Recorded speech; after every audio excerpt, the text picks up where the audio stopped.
Já de volta aqui com o TV Mar News e a gente vai para o nosso quadro Penal News, já na presença do advogado Bruno Calado, advogado criminalista, que trouxe um tema bastante interessante para a gente, né? A gente vai falar agora sobre serial killer, assassinos em séries, crimes em série. Muita gente lembra muito aqui, inclusive aqui no Brasil a gente tem alguns casos, né? O bandido da luz vermelha, tem também o maníaco do parque, foram casos bem emblemáticos. Eu acho que aqui em Maceió também a gente teve um caso um tanto quanto recente, também o caso do Sandrinho, né? Não sei se ele poderia também ser considerado um serial killer, mas enfim, Bruno, bom dia para você. Eu queria que você pudesse explicar para a gente primeiro o que é um serial killer, como é que a gente pode considerar que tal pessoa, tal criminoso é considerado um serial killer. Bom dia, Paulane. Bom dia a todos os telespectadores da TV Mar. Mais uma vez um prazer estar aqui com vocês. Hoje eu trago esse tema bastante interessante, que envolve direito penal, envolve direito processual penal, envolve medicina legal, envolve criminologia. Todas as áreas afins que concatenam o direito penal são envolventes com o tema serial killer. Temos diversos exemplos, mas a começar taxando o que seria o serial killer. O serial killer, ele é uma espécie de um criminoso, também conhecido como assassino em série ou assassino serial.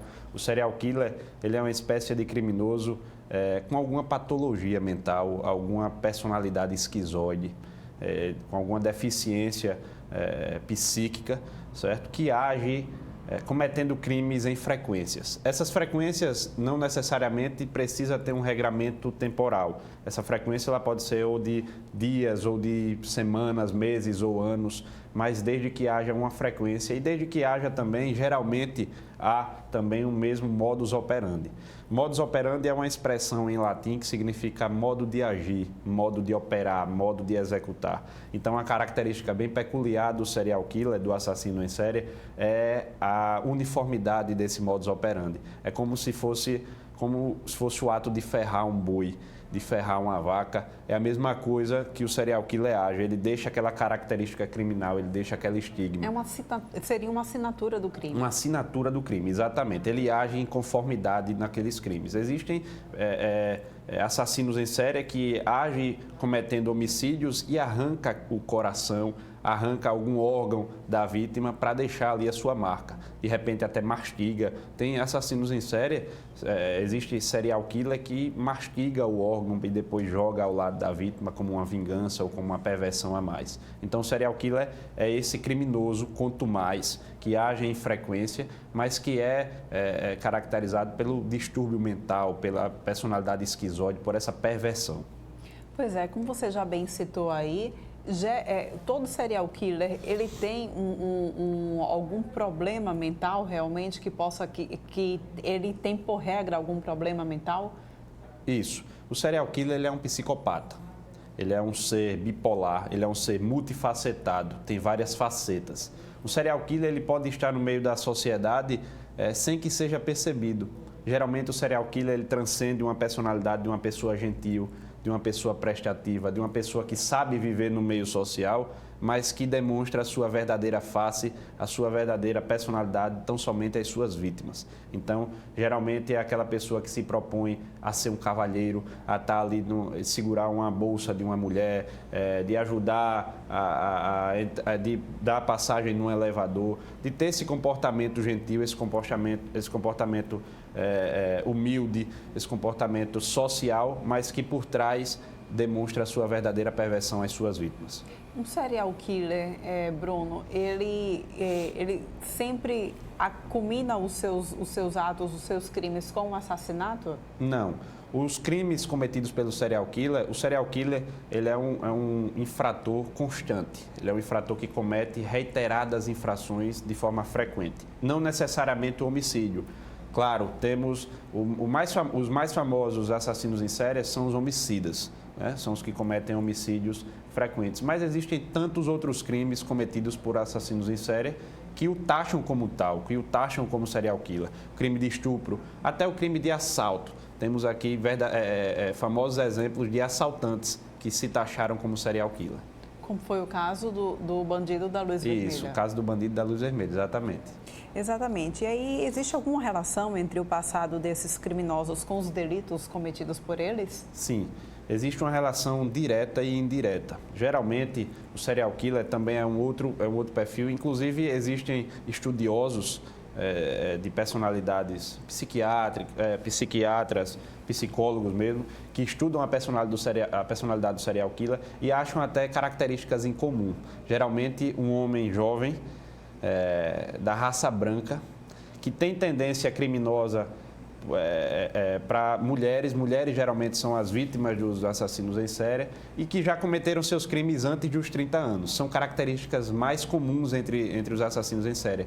Não obstante, não quer dizer que isso seja a característica do serial killer, que seja necessário que o serial killer tenha cometido o crime antes dos 30, que seja um homem jovem, que seja da raça branca, que tenha como vítima mulheres. Não, são características mais comuns, mas tem tantos outros diversos.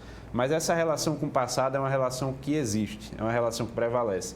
Geralmente, o serial killer, ele carrega traumas que sofreu durante a sua infância, durante a sua juventude, e aqueles traumas desvencilham, acarretam numa personalidade criminosa, numa personalidade perversa para o cometimento de crimes.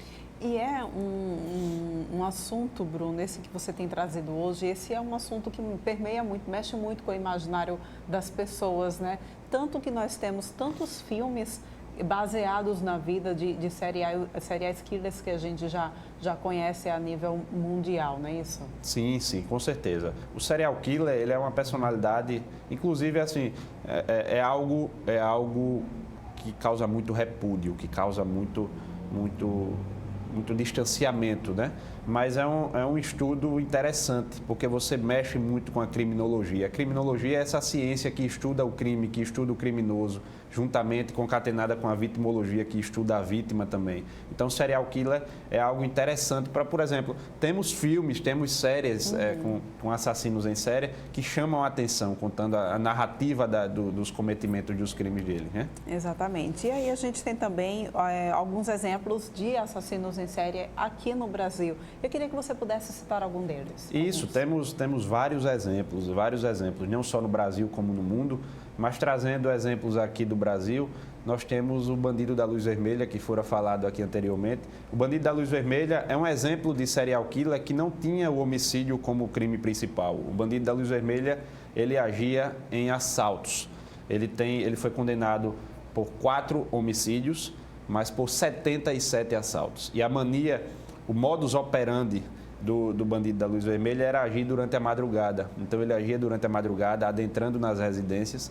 Ele cortava a energia daquela residência e entrava com a sua lanterna, com detalhes vermelhos, com luz vermelha, com bocal vermelho. E, por isso, Bandido da Luz Vermelha. Ele agia dessa maneira em assaltos. Chama a atenção que era uma personalidade vaidosa do Bandido da Luz Vermelha. Ele sempre andava muito bem vestido, muito bem trajado, com lenços, aqueles lenços típicos de cowboy do Texas. Ele andava assim, sabe, nas residências para cometer assaltos. Outro exemplo, bastante afamado aqui no Brasil, é o exemplo do Francisco de Assis, o maníaco do parque. O maníaco do parque, ele cometia reiterados estupros seguidos de assassinatos. Ele matava as mulheres num parque no estado de São Paulo, por isso maníaco do parque. Ele agia sempre nesse parque. Então, é uma característica, como eu havia dito, é um carimbo desse tipo de criminoso. Ele agia sempre nesse parque no estado de São Paulo e o modus operandi era o estupro e, após o estupro, geralmente, não necessariamente, mas geralmente, o homicídio. Ele acabava matando a vítima. Um outro exemplo também bastante pertinente e peculiar é o exemplo do Pedrinho Matador. Já ouviu falar no Pedrinho Matador? O Pedrinho Matador, ele foi condenado a mais de 400 anos de prisão. Ele tem mais de 71 assassinatos. Inclusive, o Pedrinho Matador, ele é respondendo mais como exemplo essa indagação de relação do passado com o presente do serial killer, o Pedrinho Matador, ele presenciava muitas agressões do seu pai para com a sua mãe. Inclusive, durante a gestação do Pedrinho Matador, o seu pai chutava constantemente a barriga da sua mãe. O Pedrinho Matador nasceu com o crânio ferido. Nossa. Pra você ter ideia. Então, ele carregou traumas durante a sua infância, durante a sua juventude, que o tornaram um assassino quanto mais. Inclusive, um dos primeiros assassinatos do Pedrinho Matador foi matando o prefeito de uma cidade, a cidade do qual o pai dele agia como vigia de uma escola, e foi acusado injustamente de ter furtado alguns pertences dessa escola, e ele matou o prefeito. Matou o prefeito e o outro vigia que realmente estava furtando. E depois acabou matando o pai, porque não aguentou mais o pai ver agredindo física e moralmente a sua mãe. Então, ele matou para defender o pai e depois matou o pai para defender a mãe. Então, ele mata por prazer. Ele diz em entrevista que mata por prazer, que mata para fazer justiça, mas é uma justiça, é uma justiça subjetiva a ele, é uma justiça inexistente.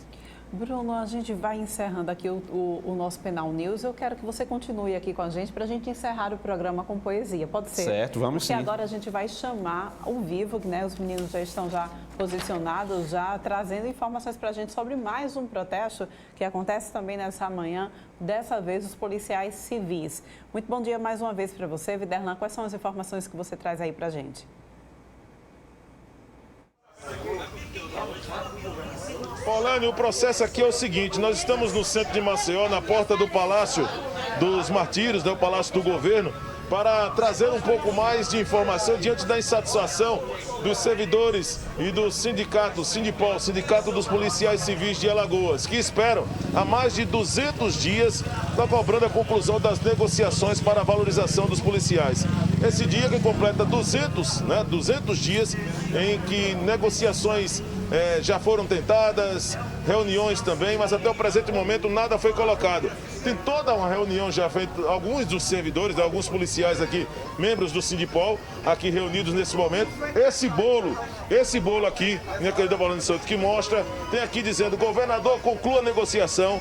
Tem aqui dizendo 200 dias sem respostas. Aqui tem mostrado reuniões e tentativas de acordo em que o presidente Ricardo Nazário está por aqui. Então, acaba sendo valorização dos policiais civis já. Ricardo, é uma luta que parece não ter fim. 200 dias e hoje esse ato marca mais uma vez um novo capítulo dessa luta de vocês. Bom dia. Bom dia a todos. Na verdade, já são 3 anos negociando, fazendo parte da mesa permanente de negociação da CEPLAG com o secretário Fabrício, a Secretaria de Planejamento. 3 anos tentando fechar uma valorização para os policiais civis, né, do estado de Alagoas. E em março agora de 2020, sentamos com o governador, onde ele prometeu que iria concluir as negociações, onde a gente mostrou para o governador que 3 anos negociando e não se chegar a uma conclusão de valorização é um absurdo, visto que o governador deu uma valorização salarial aos delegados da Polícia Civil, passando o salário inicial do delegado de 12 mil para 20 mil reais, o salário inicial do delegado de polícia, deu uma valorização salarial aos peritos criminais, deu valorização salarial à Polícia Militar, que fechou um acordo que vai até novembro de 2021, e o governador Renan Filho esqueceu dos agentes e os escrivães da Polícia Civil. Devido a essa promessa do governador em março de 2020, claro, veio aí a pandemia, né, e todo mundo aí está com cautela, essa situação toda, visto que várias pessoas perderam seus empregos, empresas fecharam, mas o governador está indo à imprensa, anunciar concurso público para saúde, educação, segurança pública. Então, se o governo do estado está demonstrando que a economia já está aquecida, é hora de sentar com os policiais civis e concluir as negociações, né? Não tem desculpa para o governador Renan Filho dizer que não existe recurso, já que ele está prometendo concurso público para várias áreas do estado de Alagoas. Presidente Ricardo Nazário, todos os critérios estabelecidos nesse ato aqui na porta do Palácio do Governo, tem inclusive álcool em gel aqui, todo mundo de máscara. Importante esse tipo de iniciativa, porque não há como esquecer a lei de isolamento, o decreto está sendo cumprido, ou seja, tudo dentro dos padrões do que é uma manifestação natural, um direito de se expressar, uma liberdade de expressão, Ricardo. Sim, estamos tendo esse cuidado com o distanciamento, com as máscaras, álcool em gel, para podermos voltar às mobilizações do Sindipol. Hoje é o ponto inicial, cobrando a promessa do governador. E todo o povo alagoano está vendo aí que o próprio governador está indo às ruas pedir voto aí para os candidatos dele, vários políticos aí, né, na eleição, vamos dizer assim, pedindo voto. E por que não ter as mobilizações pelo pleito justo dos policiais civis? Estamos mantendo todos os cuidados possíveis aqui. É uma pergunta para a gente finalizar. Hoje vocês ficam até meio-dia aqui, é isso? Isso. Até meio-dia. né? Depois disso recolhe. E qual vai ser a próxima etapa da ação? Olha, a gente vai sentar com a diretoria do sindicato e vamos ver o próximo passo a ser dado em busca da conclusão da negociação prometida pelo governador Renan Filho. É muito cedo ainda, é possível falar em greve, ainda diante desse imbróglio, vocês ainda não discutiram isso? Não, greve nesse momento ainda não.